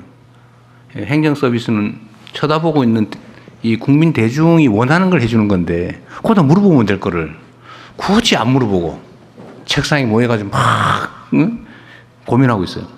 근데 우리 과기부는 안 그러죠? 현장 목소리를 너무 많이 듣다 보니까 오히려 헷갈려요. 카이스트 한국과학기술 같은 경우는 사실은 상대적으로 지원이 많이 그렇죠. 하고 있습니다. 대학원생들이나 이제 스타이펜드도 그렇고 사실은 많은 지방에 있는 학교들이 이런 뭐 장학금이나 여러 가지 대학원생들 지원하는 이런 그 비중이 굉장히 좀 상대적으로 좀 낮은 편입니다. 그래서 지금 교육부랑 저희가 논의하고 있는 것이 일반 대학들도 과기원 정도 수준의 지원이 될 수 있도록 기존에 이제 과기원 제도를 일반 대학원에 전파하는 이런 노력들을 같이 논의를 좀 하고 있습니다. 그래서 지금 물론 4대 과기원도 부족한 부분들, 뭐 장학금들, 뭐 여러 가지 뭐 연구생활비들 지원하는 것들 아까 발표드린 대로 늘려 나가는 부분 포함해서 네. 균형 발전이 될 수 있게 종합적으로 잘 검토하도록 하겠습니다. 네. 그 우리 이슬기 총학생장님 말씀 속에서도 들어 있는데 현실적으로 학생들이나 이 중간 연구 참여자들 그 인공지능으로 소위 리서치나 연구 보존하기 대체되는 것에 대한 두려움이 있죠. 네, 네 많이 있습니다. 그래서 이번에 학생들끼리 TF도 꾸려서 이런 이야기도 좀 설문도 받아보자고 하고 있고요. 극복책은 뭐예요? 토의 해본 결과 거기에 대한 뭐 어떻게 해결하자는 거에 대한 얘기를 해봤을 거 아니에요. 그러니까 그 중에 공감 가는 거 있으면 한번 얘기해 보세요. 그거를 논의장 자체가 없다는 게 일단 가장 큰 문제였습니다. 일단 학생들도 모이고 이제 교수님들도 모여야 되고요. 각 분야마다 사용하는 방식도 전혀 다르고 그래서 일단은 우리가 어디까지 AI를 쓸 거냐, 뭐 연구, 뭐 리터러처 리뷰까지는 AI로 그냥 돌려도 되지 않냐 하는 학생이 있고요. 그게 연구자의 기본인데 그걸 하면 어떡하냐 이런 학생들부터 다 연결이 되어 있어서 저는 사실 그 각 레벨에 이런 비전이 있으면은 이제 사람들이 신뢰나 어떤 믿음이 가야지 함께 빨리 굴러갈 거 아닙니까? 그걸 할 때 많은 대화 창구를 마련도 해주시고 학교 차원에서도 이걸 좀 체계적으로 정리해서 다시 올릴 수 있게끔 도움을 주시면 좋을 것 같습니다. 저는 그런 생각이 들었는데 너무 제가 단순한지는 모르겠지만 전에는 뭐 미적분 뭐 막 계산해가지고 뭐 함수 어쩌고 막 다 손으로 했잖아요. 연구할 때. 근데 어느 날 이 전자계산기가 나왔잖아요. 네. 그럼 전에는 막 이거 막 수학 계산 잘하는 사람 안 틀리고 이 사람들이 중요한 연구 보조자였을 것 같은데 이제 전자계산기가 나왔으니까 그 사람들 일이 없어졌을 것처럼 생각되지만 그러나 그건 또 하나의 도구로 쓰면서 역할을 또 하잖아요. 그래서 이 연구 분야 인공지능 전환 문제도 시간이 문제지. 결국은 대안이 나올 텐데 누가 조금이라도 빨리 그 발굴하냐에 달려 있지 않을까 싶어요. 그래서 중간 연구자들이 중간이 비어버리는 이 문제에 대해서는 정부 차원에서도 예를 들면 그들에게 새로운 연구 주제를 주든지 아니면 그걸 좀 더 잘하는 사람이 또 있을 거 아니에요. 저도 이게 가끔씩 누구한테 뭐한테 물어보는데 이거 순 틀리더라고 그거. 요새 안 믿어 제가 잘. 꼭 검증을 해봐요. 내가 인용했다가 한번 망신당할 뻔한 일이 있어가지고. 네, 감히 말씀하십시오. 발언 기회를 좀 얻도록 하겠습니다. 방금 전에 또 사실 말씀 꺼내시기 전에 그 카이스트 포함해서 또 지역의 일반 대학보다 이제 상황이 좋은 편이고 그래서 이제 지역에도 이렇게 자립할 수 있는 걸 해주신다고 말씀하셔서 이게 타이밍이다 생각했는데 이제 바로 또 넘어가셔서 제가 좀 그 말씀하신 거 포함해서 좀 의견을 말씀드리도록 하겠습니다. 아까부터 이제 저희가 전체적으로 AI라고 하는 대전환이 이제 기술에서 주제이고 하는 건 이제 전체 저희 과학 분야에서 다 적용할 수 있는 부분이라서 상당 부분 받아들이고 있습니다. 이게 새로운 것이지만 모두 받아들이고 있는 부분인데 이 해결하는 말씀하신 그 걱정 부분은 어떻게 보면 도구이기 때문에 저희가 인간이 도구를 사용하는 부분이니까 이 새로운 도구를 또 활용하면서 연구에 더 결과를 낼 수 있을 거라. 저는 이제 중간 연구자라는 그런 표현보다는 저희가 이 환경에 적응을 빨리 할 수 있을 거라고 생각이 됩니다. 그래서 다만 이제 저는 전체적인 이 정책 중에서 가장 의미 있는 것 중에 하나가 매년 정부 총 지출 대비 5% 수준으로 예측 가능하게 해주셨다는 거. 이 부분이 제일 중요하다고 보는데요. 저희가 그 시기마다 이제 그 뭐 인기 있는 주제들이 있긴 합니다. 그래도 일반 연구자로서 기초적인 거는 꾸준히 지원이 될 수 있다라고 생각하면 저희가 각자 자리에서 또 잘 할 수가 있기 때문에 그 부분이 중요하다고 생각이 되고, 지금 AI 그 데이터화에서도 한 가지 현장에서 우려하는 것 중에 하나는 이미 있는 데이터를 활용해서 AI 프로그램 자체가 극대화하기 때문에 그 투입하는 소스에서 좀 더 다양성이 있어야 된다. 그런 부분에서 이제 노력을 해주시길 바랍니다. 네. 네, 저희 약속된 시간이 지나서 벌써요? 네, 괜찮으시면 딱 한 분만 더 의견 들어보도록 하겠습니다. 그 양해 말씀드리면 저희가 그 서면 의견서 드렸습니다. 자필로 혹은 QR 코드를 통하여 온라인으로 의견 주시면 꼼꼼하게 확인해서 답변 드리도록 하겠습니다. 그러면 한 분 더 말씀 들어보도록 하겠습니다. 네, 여기에 네 흰색 옷 입으신 분 말씀 듣겠습니다. 네, 대통령님 반갑습니다. 저는 에이슬립이라는 슬립테크 기업 이끌고 있는 이동원 대표라고 합니다. 저는 어릴 때 아버지가 주무시다가 돌아가셨어가지고 눈에 보이지 않는 잠을 보여내는 데 좀 집중을 했었고요. 국가의 뭐 다양한 국가 장학 지원이나 이공계 지원, 그리고 이제 대학원생일 때는 창업 연구실 창업 프로그램을 가기정통부 통해 지원을 받아서 창업을 했고요. 결국에는 이제 열심히 사업을 해나가면서 기술 고도화를 하고 있습니다. 말씀드리는 거는 저희는 이제 과학기술을 통해서 디지털 시대에서 AI 시대로 넘어가고 있고, 이 AI 기술을 사용해서 수면을 보여내는 헬스케어 쪽에 이제 이종산업 간의 협력을 하고 있습니다. 그럼에 있어서 그 과학기술만으로 이제 사업화를 한다고 했을 때 규제라는 게 저는 가장 어렵더라고요. 대표적으로 이제 결국 AI에서 제일 필요한 건 데이터 확보 능력과 연산 능력이라고 생각을 하는데, 연산 능력은 최근에 많은 GPU를 얻어주셔서 너무 감사하게 생각을 하고 있고, 이 데이터 확보를 함에 있어서 그 규제가 어떤 병원에서 가지고 나오려고 하면 엄청나게 많은 장벽들이 있어서 그 누구보다 병원이 많은 국가에서 그 병원의 데이터를 표준화가 되어 있지 않고 가지고 오는데 너무 어려움을 겪고 있습니다. 반면에 제가 최근에 다른 분야에서 미서부 샌프란시스코에서 봤을 때는 자율주행에 있어서 웨이모가 장악을 하고 있는데, 운전사가 없는 자율주행 데이터를 무궁무진하게 정부가 규제 특구를 통해서 모으고 있습니다.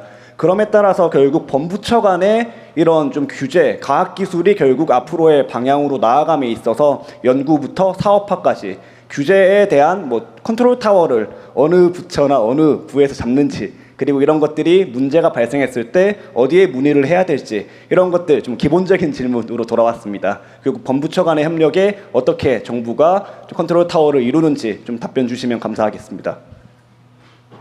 준비돼 있어요? 정철 시장님 아시겠습니까? 없으면 나중에 해요. 나중에. 있습니다. 우리가 제안을 받자는 거지. 뭐. 네, 실제 규제혁신 TF로 벌써 2차 회의를 했고요. 조만간 규제혁신위원회가 만들어질 거기 때문에 그쪽 채널 통해 가지고 편리하게 처리하도록 하겠습니다. 네, 공공 데이터 공개 문제는 안 그래도 전에 우리가 공개 토론도 한번 했었는데, 그거는 최대한 좀 진전되도록 노력해 볼게요.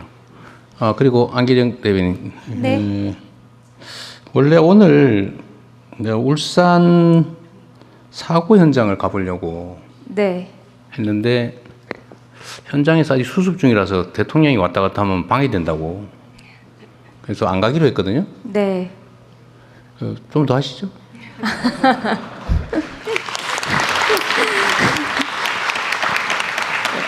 네, 알겠습니다. 그러면 좀 뒤쪽에 의견 듣겠습니다. 네, 거기 여성분께서 손 드셨거든요. 안경 쓰시고 황정화 의원님 뒤에 계신 분입니다. 네. 네, 감사합니다. 네, 서울대학교 이윤경입니다. 저는 올해 2월에 박사를 졸업하고 이제 학계에서 연구계로 막 들어서는 입장에 있는데요. 연구 생태계 관련해서 말씀을 해주셔서 얘기를 드리면은 그 경제적인 상황을 언급해 주셨지만, 그러니까 아까 돈을 뭐 많이 버는 사회 이런 것이 물론 필요하겠지만, 제 동료들 중에서 특히나 미국 동부나 이렇게 생활비가 비싼 곳에 포스닥 박사후 연구원을 나가 있는 분들 같은 경우에는 실제로는 거기에서 생활비나 이런 것들을 빼고 나면 오히려 본인 돈을 들여서 더 연구를 해야 되는 입장이 많습니다. 그럼에도 왜 해외를 나가느냐? 이것은 해외에서 생활을 하는 것이 그 연구 환경을 경험하고 정말로 똑똑한 인재 풀에서 같이 연구하는 게 어떤 것인지를 느끼고 후에는 취업 시장이나 특히 교수 임용에서 경쟁력을 가지고 싶어서, 이게 제가 생각하는 주요한 이유인데요. 그 연구 문화 환경에서 말씀을 드리면은 저도 듣기만 해서 실제로 가봐야만 알겠지만, 외국에서 연구를 하는 것 중에 제일 편한 게 연구비를 사용하는데 제재가 크게 없다는 점, 그러니까 행정 절차, 그리고 어떠한 초자나 실험 기구가 필요할 때 그것에 관해서 정말 경험이 있고 일가견이 있는 그 오래된 시니어 사이언티스트들의 조언을 바로 받아서 그것을 구현하는 데 시간이 전혀 걸리지 않는다는 점, 그리고 어떤 장비를 활용할 때에도 내가 몇십 년 전에 이런 연구를 도와준 적이 있는데 너의 경우에는 이런 방법은 맞지 않아, 이걸로 해보는 게 어때, 이렇게 조금 더 시간을 단축시켜주는 것이 제가 외국에 나가서 경험을 해보고 싶은 이제 저희와는 좀 다르다고 생각하는 환경의 일부입니다. 그래서 오늘 말씀 주신 여러 정책들이 경제적이나 이런 것에서는 충분히 서포트가 될 것이라고 저는 짐작을 하고, 그 맥락에서 질문을 드리는 게 아까 보여주셨던 스태프 사이언티스트라는 것이 맞닿아 있다고 생각을 하는데요. 그 스태프 사이언티스트라는 게 학교 연구 기관에도 통하는 것인지 그 정책에 대해서 조금 더 상세한 설명을 받고 싶습니다. 제가 말씀드리겠습니다. 네, 물론 그 연구 출연연뿐만 아니라 학교에도 이 스텝 사이언티스트 적용이 돼야 된다고 생각합니다. 실제 많은 연구자들이 저희가 이제 현장 인터뷰하면서 느꼈던 것들은 생각보다 많이 행정 업무에 시간을 많이 쓰고 있었습니다. 이 부분을 최대한 줄이고 이런 어떤 행정, 그리고 이제 과학 기술을 이제 이해하고 지원할 수 있는 이런 스텝 사이언티스트가 사실 그 학교 차원 그리고 출연연 차원에서 있어야 될 것 같습니다. 그래서 그 지원을 통해서 연구에 온전히 몰입할 수 있는 환경 만들도록 하겠습니다. 네, 추가적으로 조금만 보충 설명드리자면, 특히 장비를 많이 써야 되는 연구 분야가 있습니다. 근데 이 장비라고 하는 것도 오래 써본 분들은 경험이 많아가지고 이제 실제 연구하시는 분들은 장비 신경 덜 쓰고 연구에만 집중할 수 있으면 되는데, 우리나라는 소위 말하는 이 스텝 사이언티스트 분들이 사실상 비정규적이죠. 과제에서 인건비가 나오면은 유지가 되다가 과제 끝나면 이분들은 사실상 굉장히 힘들어집니다. 그래서 출연 연구기관이나 어떤 대학의 블록펀드 형식으로 이분들이 안정적으로 이런 스텝 사이언티스트로서의 역할을 할 수 있는 형태로 지원을 해드리게 되면 이분들의 도움을 받아가지고 연구가 핵심적으로 일어날 수 있다라는 지역 현장에서 굉장히 많은 어떤 조언을 받았습니다. 그래서 그 부분이 이번 사업에 녹아 들어가 있다, 이렇게 생각하시면 됩니다. 네, 혹시 우리 청년 연구원 분들은 하실 말씀 없으신가요? 매우 만족스러워서 말을 안 하죠. 네, 뒤에 손 드셨는데 마이크 드리겠습니다. 네, 안녕하세요. 저는 카이스트 항공우주공학과 박사과정 재학 중인 하루나라고 합니다. 저는 처음으로 이제 17년도에 대한민국 정부 초청 받아서 이제 그 학사, 석사 그리고 지금 박사 과정 하고 있는데, 이 모든 단계를 올라가면서 이제 주변에 있는 외국인 연구자들의 그 필요성과 그리고 그 관심이 있는 그리고 중요하다고 생각하는 모든 것들이 다 달라지더라고요. 제가 석사 때는 이제 뭐 비자 어떻게 이제 연장할 수 있는지에 대한 고민을 많이 했는데, 이제 박사로 올라오면서 이제 기원자 이제 학생들이 되게 많더라고요. 그리고 그 보닥하는 아니면 외국인 교수님들이 이렇게 많은데, 그 친구들한테 가장 중요하다고 생각하시는 것들은 바로 가족이라고 하더라고요. 근데 이 가족이 그 본인이 이제 그 뭐 우수 인재 비자 이런 거를 다 소지하고 있어도 배우자, 특히 배우자가 F3 비자라는 거를 소지하고 있으면은 취업 활동을 할 수 없더라고요. 그리고 취업 활동 한다면은 이제 다른 비자로 이제 변경해야 되고, 그 변경하는 이제 절차가 되게 복잡하고 좀 그 조건들이 되게 이제 복잡하게 나와서 이제 최근에 예시를 드리자면 이제 국내 석박 그리고 포닥을 이제 연구를 하면서 결혼하게 되었는데 배우자가 이제 박사 과정을 자격을 가지고 있는데도 이제 F3 비자로 취업할 수 없어서 결국은 다 외국으로 이제 가게 되었어요. 그래서 이 배우자 비자인 F3에 대한 그런 혹시 약간 확대하거나 아니면 좀 더 보실 계획이 있으실지를 여쭤보려고 합니다. 일단 정부 방침상 지금까지와는 다르게 해외 인재 유치도 중요한 정책 과제여서 지금 이것도 꽤 검토돼 있었던 것 같은데 있으면 설명해 주시고 아니면 필요하면 추가로 나중에 검토하도록 하겠습니다. 일단 뭐 그 연구자들 그 탑티어 연구자 그 비자는 좀 저희가 확대할 계획을 가지고 있고요. 근데 또 이제 실제로 많이 좀 고민하시는 분들이 본인뿐만 아니라 말씀하신 대로 이제 가족 이제 뭐 비자 문제 이런 것들도 같이 있기 때문에 뭐 거주 환경 그리고 여러 가지 여러 가지 시설 편의 시설 측면에서 이용하는 측면에서 뭐 집계약하고 이런 문제들 이런 것들도 여러 가지 좀 고충 사항들을 저희가 많이 들었습니다. 반영해서 최대한 그 우수 해외 인재들이 한국에서 일할 수 있는 환경을 잘 준비해 보도록 하겠습니다. 네, 저희가 좀 잘 챙겨 볼게요. 이거 사실 매우 중요한 일인데 제가 보기에는 미국도 사실은 해외 인재들을 대대적으로 영입하면서 지금 첨단 산업 발전을 이뤄낸 측면이 있기 때문에 우리도 피해서는 안 될 일 같아요. 네, 의견 조금만 더 들어보겠습니다. 앞에 갈색 옷 입으신 분께 마이크 전해드리겠습니다. 감사합니다. 네, 천안에서 온 당국대학교 치과대학 이정환입니다. 아마 여기 계시는 분이 다 아실 텐데 저희가 공부를 열심히 하게 되면 보상이 있지 않습니까? 그래서 연구에서도 보상이 이제 직무 발명 보상금이라는 게 있습니다. 한마디로 제가 열심히 연구해서 만든 기술이나 특허를 기업이 이전했을 때 돈을 받는 건데요.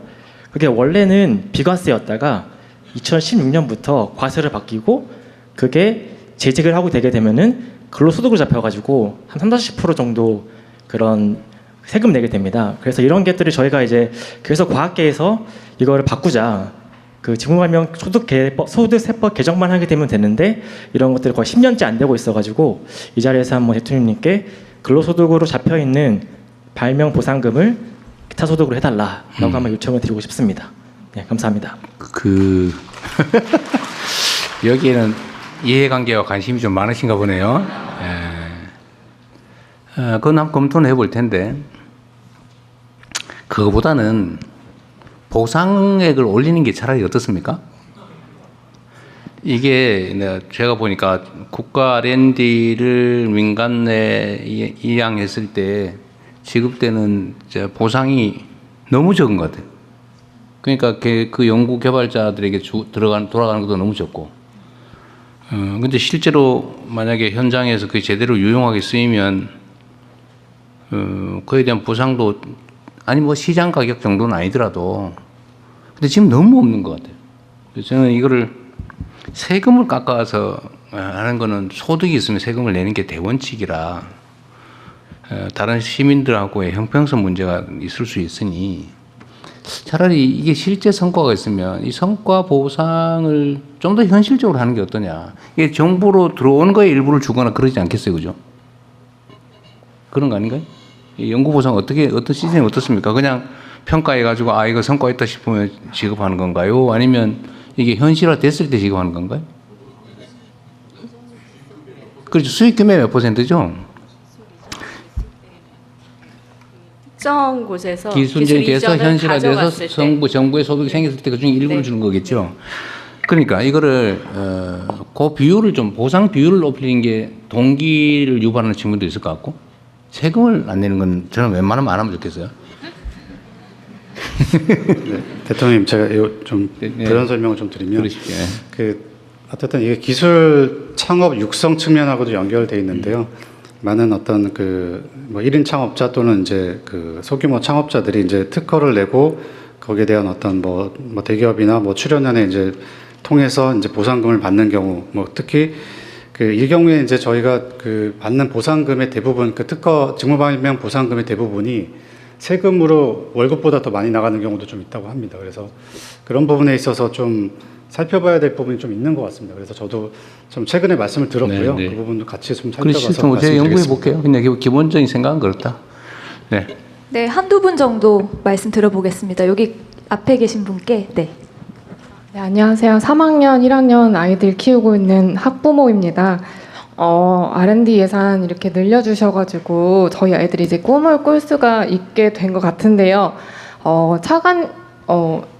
부총리님이 처음에 PPT 띄워주셨던 첫 장면을 보고 초중등 수거 교육이라는 그걸 보고서는 사교육 시장이 더 늘어나겠구나 하는 현실적인 우려가 되더라고요. 사실은 저희 첫째 아이가 이제 로봇공학과를 가고 싶어하고 너무 어리지만 그리고 둘째 아이는 생명공학 쪽에 관심이 정말 많은데 학교에서 아이들이 이러이러한 곳에 관심이 많으니 어머니 어릴 때부터 학원 정말 잘 보내세요. 잘 관리시켜주세요. 라고 초등학교 선생님께서 말씀을 하셨습니다. 그게 정말 공교육의 현실입니다. 그리고 코드페어나 과학전람회를 보시면 정말 아이들 과학적으로 정말 똑똑하고 천재적인 아이들이 정말 많습니다. 근데 선생님들께서 이제는 더 이상 막 많이 나서려고 하지 않으세요. 왜냐하면은 성과를 내봐야 이거 아까 그 청년 사업가분께서 말씀하셨지만 돈을 더 받는 것도 아니고 그리고 학부모님들도 이렇게 선생님들이 이 아이가 정말 영특하니 함께 해보지 않을래라고 했을 때 학부모님들이 얘 지금 내신 관리하느라 너무 바빠요. 그리고 이거를 입상을 했을 때 학교 가는데 뭐가 이득인가요? 이렇게 현실이 그렇기 때문에 이러한 정책들도 너무 좋지만 이렇게 과학고도 늘리고 뭐 초등학교에서도 이렇게 한다고 하는데 그런 정책이 혹시 마련되어 있는지 교육부 차관님도 계시고 하니 의견을 듣고 싶습니다. 감사합니다. 교육부 차관님 어디 갔어요? 입장 곤란한 질문한 거죠, 지금. 뭐 의견 있으면 말씀하시고 안 하셔도 되고. 저희 교육계가 가지고 있는 정말 근본적인 너무 큰 말씀을 주셨는데 저희가 이제 초등학교에서부터 그 과학, 수학 그런 체험 교육 이런 게 확대되도록을 하고 있고 고등학교에서 이제 과학 중점 학교를 이제 늘려서 하고 있는데요. 사교육이 굉장히 이제 빠르게 학부모님들의 마음을 사로잡고 있어서 저희가 굉장히 큰 과제라고 생각하고 과기부와 협업을 해서 잘 풀어가려고 하고 있습니다. 깊이 고민해 보겠습니다. 네. 지금 앞부분 페이지에 있는 지역 AI 과학 영재학교 확대나 지역 과기원 AS 혁신 허브의 문제는 우리가 국가 전체적으로도 이 문제에 집중하겠지만 대한민국의 현재 제일 심각한 문제가 어쨌든 수도권 집중이죠. 그래서 우리 정부의 최대 과제는 균형 발전 그리고 지방에 대한 인센티브를 주는 겁니다. 그래서 거점 대학 육성에도 대대적으로 투자할 거고 그리고 저기 남쪽 지방이나 소외된 지역 수도권이 아닌 지역에는 사람들이 영재학교 이런 걸 워낙 선호하니까 이런 걸 확대하겠다 그 말씀이고요. 어머님 말씀하신 내용 중에 길게 봤을 때 내가 과학자가 됐을 때 내가 피곤한 인생을 살게 되지는 않는다. 내 실력과 역량에 따라서 충분히 보상받고 인정받는 삶을 살 수 있다. 이렇게 믿어져야 되잖아요. 근데 참 최근 올해 내년에 지망을 수시지망에 과기대 이런 쪽에 지망이 두세 배가 늘었다고 하는 기사가 났던데 저는 매우 놀랍다고 생각하면서도 희망이 있구나 이 생각이 들었어요. 우리 사회 의대로 너무 많은 인재가 집중이 되면서 그것도 또 나름의 효용성이 생길 수도 있습니다. K-뷰티, K-미용의 선두주자가 될 수도 있죠. 매우 잠재력이 큰 산업이기도 해요. 근데 올해는 과학 기술 쪽에 지망자가 많아졌다는 거야. 이 나라에 정말 희망이 있다는 생각이 드는데 그게 아마 정부의 정책 방향과도 관계가 조금은 있을 겁니다. 이게 진짜 정상적인 나라가 돼가나 보다 이런 것도 있겠죠. 저는 요즘 제가 시장할 때 아이들한테 꿈을 다 물어봤는데 다 무슨 땅 주인 되겠다 이런. 그래서 제가 진짜 놀랐어요. 옛날에는 다 과학자, 비행사, 우주인, 대통령 이랬잖아요, 그죠? 근데 요즘은 좀 다르더라고 보니까. 주로 돈 버는 거에 관계돼 있는. 돈 버는 것도 그렇게 막 권장할 그런 영역은 아니었던 것 같아요.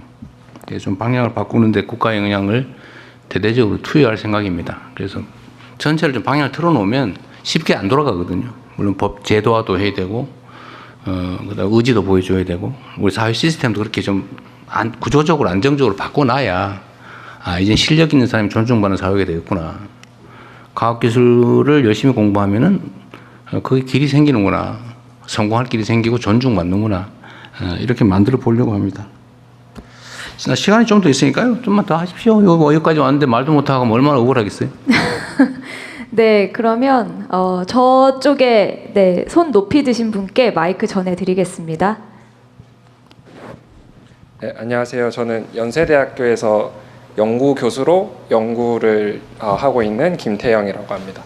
뭐 거시적인 관점에서 너무 많은 좋은 이야기들을 해주셔서 저는 아까 배경훈 장관님께서 그 소개했던 프레젠테이션에서 그 비전인 교원이니까 제가 전인 교원을 많이 이렇게 늘리고자 한다라고 하셨는데 다 아시다시피 지금 저희가 출산율이 굉장히 낮고 학생이 줄어드는 이런 환경에서 여기 현실적으로 어떻게 늘릴 수 있을지에 대해서 궁금하고요. 그리고 두 번째로는 가제를 평가하는 사람 6,000명 정도를 이렇게 만들겠다 그런 직책을 만들겠다라고 했는데 그게 현실적으로 가능한지도 궁금하게 됩니다.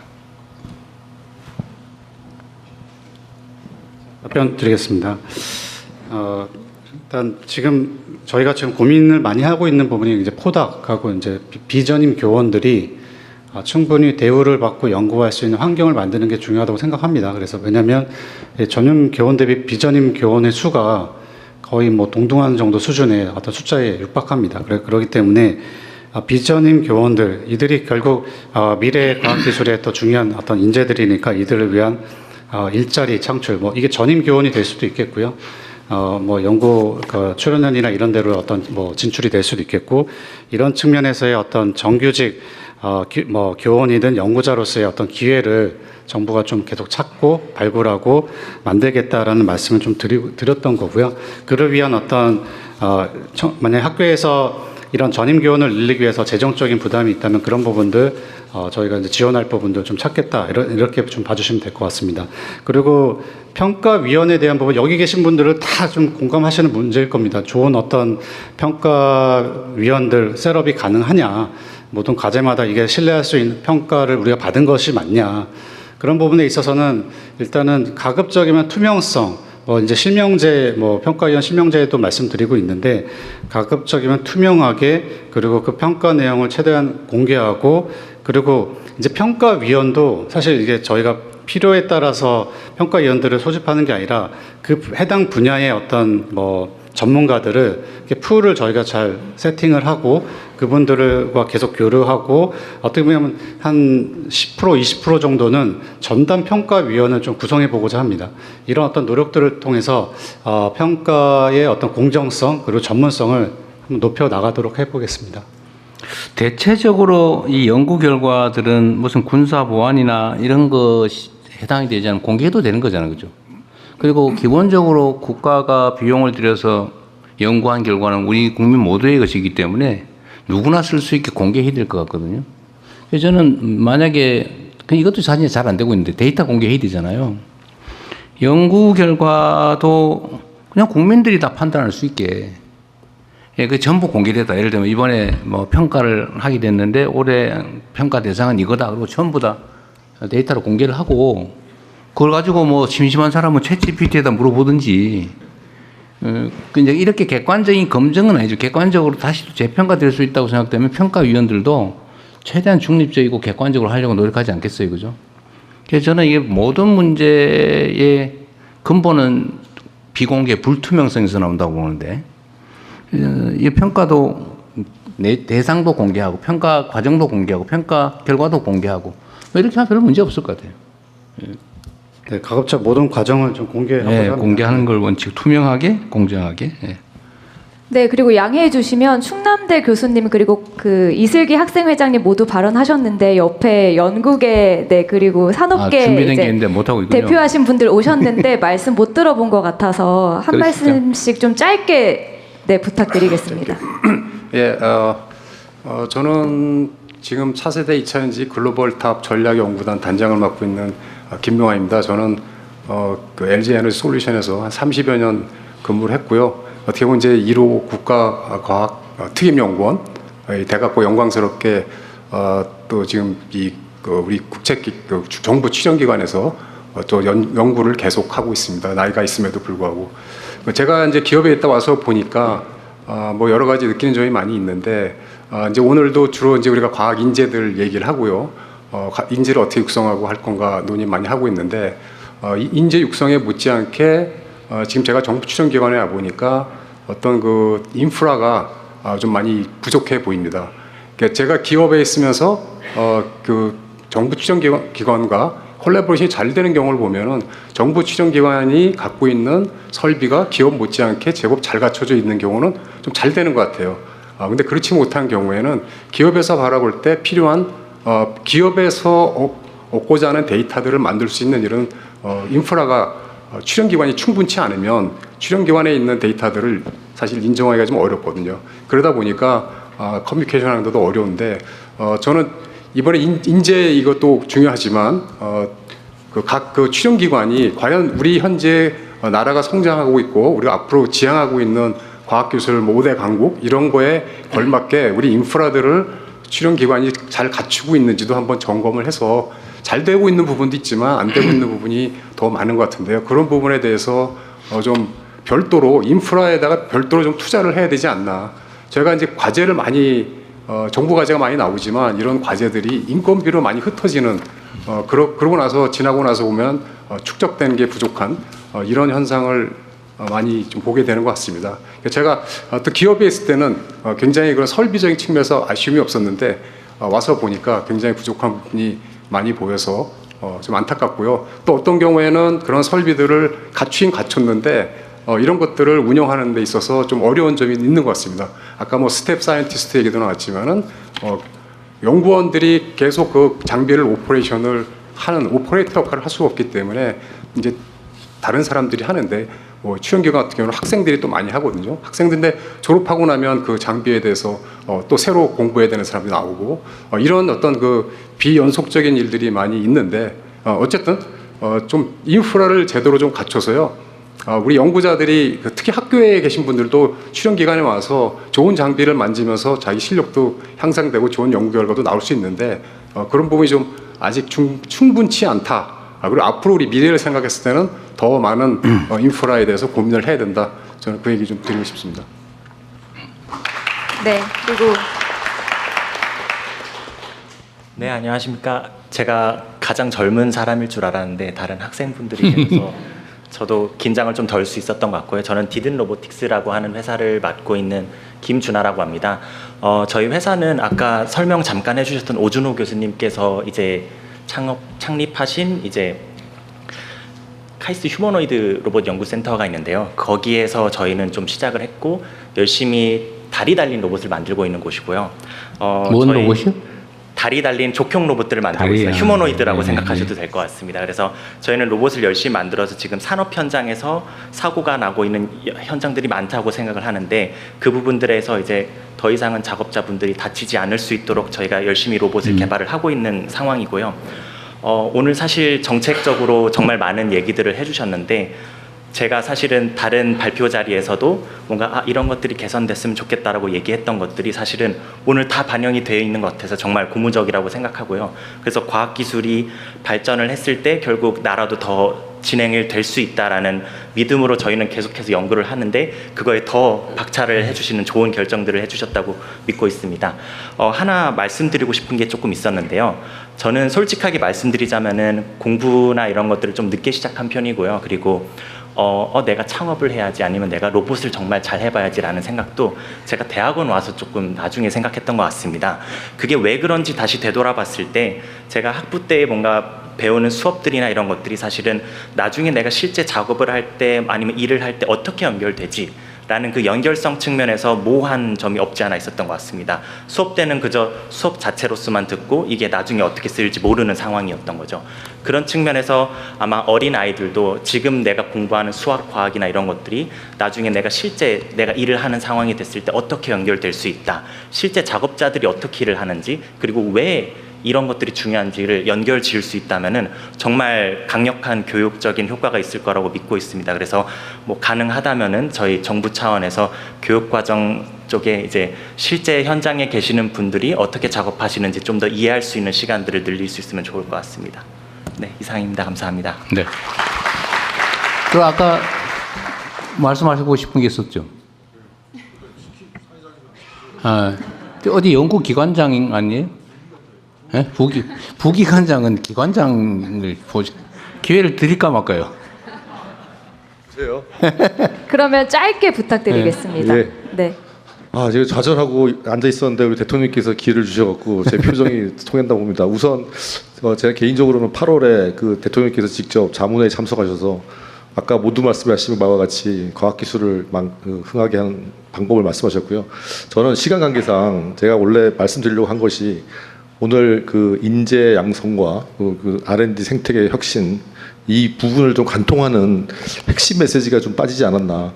이거는 제 얘기가 아니고요. 좀 출연연이 지난 한 30년 동안 저희를 옥매왔던 PBS 제도 그게 이제 폐지가 되면서 한편으로는 굉장히 큰 환영을 하고 있고요. 또 이게 워낙 30년 동안 관성이 있기 때문에 현장에서 특히 이제 젊은 연구자들의 약간 혼동이 좀 있습니다. 그래서 제가 기억을 더듬어 보면 자문회의 때 우리 대통령께서 뭐라고 말씀하셨냐면은 연구자가 임무를 완수하기 위해서 몰입하는 가장 큰 동의는 결국 경제적 이익이다 하고 말씀하신 것 같은데요. 그럼 제가 무슨 말 하실지 좀 이해되실 겁니다. 그래서 오늘 굉장히 많은 조언이 나왔는데요. 물론 재정 상태가 어렵겠지만요. 우리 교수님들과 그다음에 우리 여기 과학기술에 계시는 분들 처우를 좀 더 생각해 주시면은 더 열심히 할 수 있을 것 같고요. 이거는 제가 그 현장의 목소리를 전달하는 거고 제가 좀 제안 드리고 싶은 거는요. 저희 아까 우리 산학연 네트워크를 말씀하셨는데 제가 쭉 다니면서 보면 대통령도 아시겠지만 저희가 요즘 AI라든가 양자라든가 세계적으로 정말 치열한 기술 경쟁 시대에 있습니다. 하지만 우리의 R&D가 아무리 늘어났다고 해도 우리가 경쟁하고 있는 그런 나라에 비해서는 연구비가 모자른 게 현실이고요. 또 특히 더 중요한 인재, 그 R&D에 몰입하고 있는 인재는 제가 봤을 때 10분의 1도 안 되는 그런 상황입니다. 그런 상태에서 저희 산학연이 당연히 같이 가야 되는 거고요. 특히 국가전략기술 같은 미래 기술을 하기 위해서는 저희 출연연과 대학이 정말 그 어느 때보다도 밀접한 관계를 가지고 이 한 몸으로 가야 우리 대한민국이 앞으로 미래가 있지 않냐. 그리고 또 그것이 우리 인재를 이 과학기술계로 유입하는 통로가 되지 않나 하는 생각에서 아까부터 손을 들었는데 이제야 말씀하셨습니다. 네. 감사합니다. 네, 마지막으로 한 분만. 네, 딱 한 분만 더 말씀 듣겠습니다. 네, 여기 손 드신 분께 마이크 전해드리겠습니다. 네, 안녕하십니까. 저는 경희대학교 원자력공학과 석사과정 정우진입니다. 다만 저는 약간 대학원생 분들의 조금 현실적인 부분을 좀 말씀드리려고 질문 드리려고 하는데요. 사실 저희 올해 초에만 해도 어떤 과제비 입금 같은 게 좀 지연이 되어서 저희 연구원 학생들께서 되게 늦게 인건비를 지급받는 그런 좀 일들이 있었는데요.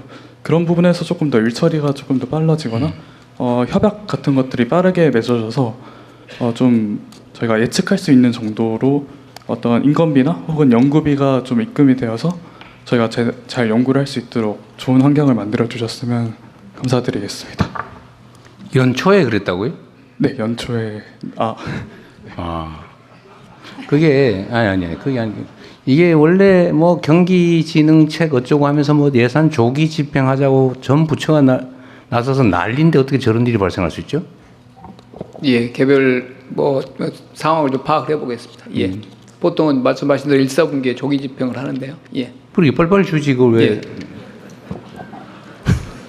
근데 그런 건 있더라고요. 2월달 이럴 때 어쨌든 그의 집행 계획을 수립해서 결제하고 처리하고 이게 좀 시간이 걸리더라고요. 그러니까 어쨌든 최대한 빨리 지급될 수 있도록 노력할게요. 이제는 정리해야 될 것 같네요. 네, 모든 분들께 기회 드리지 못해서 죄송하고요. 다시 한번 말씀드리지만 저희 그 서면 의견서에 자필로 혹은 QR코드로 온라인으로 의견 주시면 저희가 꼼꼼히 검토해서 답변 드리도록 하겠습니다. 다시 과학기술인을 꿈꾸는 대한민국 국민보고회 대전에서 함께했습니다. 그러면 이제 대통령님의 마무리 말씀 듣겠습니다. 네, 여러분들 긴 시간 고생하셨습니다. 그리고 의원님들 6분 애쓰셨어요. 말 안 하고 있으려니까 힘들죠? 예, 원래 정치인들 말을 해야 되는데 말을 못하게 하면 고문하는 거하고 똑같아요. 예. 그래도 이해해 주셔서 감사드립니다. 제가 특별히 드릴 말씀은 더 없고 이때까지 충분히 말씀드렸습니다. 과학기술이 존중받는 또 과학기술인들이 인정받는 자부심 갖고 일할 수 있는 연구할 수 있는 그런 나라를 꼭 만들고 그걸 통해서 요즘은 전 세계적으로 첨단 기술 분야 또 연구 개발 분야의 경쟁이 격렬하게 벌어지고 있는데 거기서 제일 책임이 큰 집단은 국가라고 생각합니다. 국가란 곧 국민이죠. 여러분 국민 모두가 관심 갖는 또 국민 모두의 삶이 획기적으로 개선될 수 있는 그런 나라를 만들기 위해서 최선을 다하겠습니다. 사진이라도 하나 같이 찍고 가죠. 요 우자 하나 갖다 놓고 우리 단체 사진을 찍으면서 끝내도록 하겠습니다. 수고하셨습니다.